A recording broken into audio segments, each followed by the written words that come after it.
एक बार की बात है, एक कौवा पेड़ की शाखा पर बैठा था, अपने जीवन से दुखी। आंखों में आंसू उमड़े।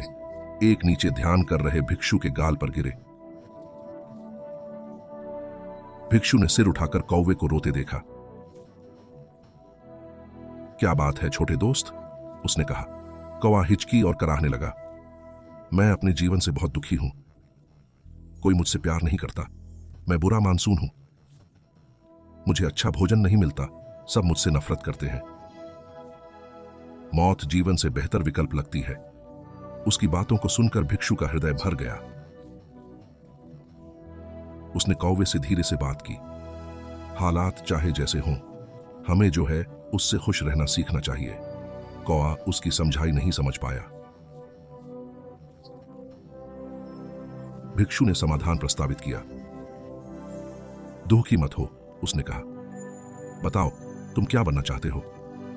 मैं अपना मंत्र उच्चारण करके तुम्हें बदल सकता हूं। इस पर कौवे की आंखें चमक उठी। आहा, धन्य हो।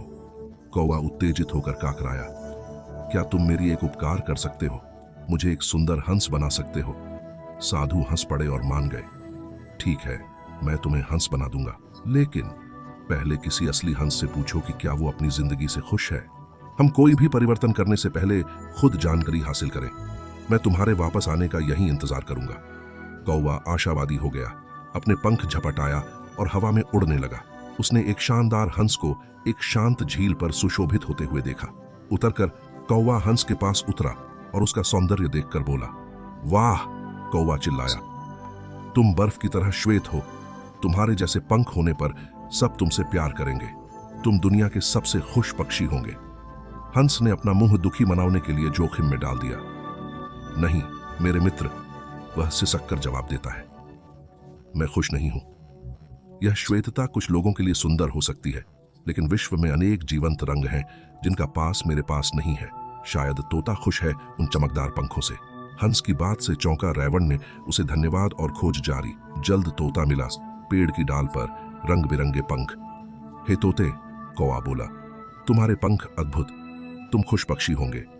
तोता अपने पंख सहेलते हुए सिर हिलाया। खुश नहीं, लोग तोतों को पिंजरे में रखते हैं। मुझे डर लगता है कि कोई मुझे बंद करेगा। मोर खुश हो सकता है, आजादी से घूमने और सुंदरता दिखाने। रावण खोज में अधिक दृढ़।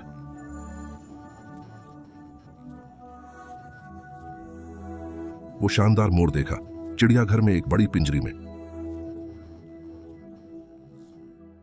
लोग उसके अद्भुत पंख की प्रशंसा। वह मोर के पास उतरा और तारीफ की। प्रिय मोर, कौवा आदर से बोला, तुम बहुत सुंदर हो। हर दिन हजारों लोग देखने आते हैं। मुझे देखो, लोग मुझे देखकर भगा देते हैं। मैं समझता हूं तुम दुनिया का सबसे खुश चिड़िया होंगे। मोर ने दुखी होकर सिर नीचे कर दिया। मैं यही सोचता था, मोर बोला।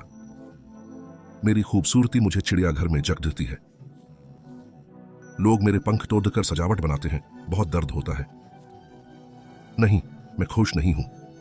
कौवा यकीन नहीं कर पाया। सुंदर मोर भी दुखी है। कौवा तेजाब में सिर झटका। अगर तुम खुश नहीं हो, कौवा ने कहा, तो कौन खुश होगा? मोर ने चिड़ियाघर देखा।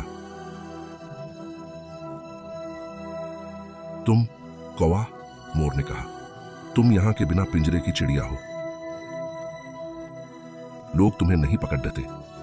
मैंने सोचा कौवा बनना बुरा नहीं होगा। तुम जहां चाहो खुलेआम उड़ सकते हो। कौवे की आंखों में समझ चमकी। नए खुशी के साथ कागा ने मोर का धन्यवाद किया और भिक्षु के पास लौट गया।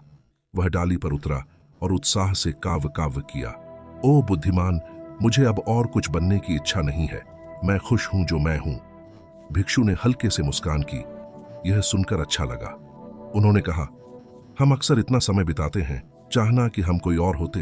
हमें लगता है जो खुश हो सकता है, लेकिन सच्चाई यह है कि खुशी मिलती है जो हमारे पास पहले से ही है। हमेशा कोई तुम्हारे पास से अधिक या कम होगा, लेकिन दूसरों से तुलना करने से बस दुख ही मिलता है। सबसे खुश पक्षी या व्यक्ति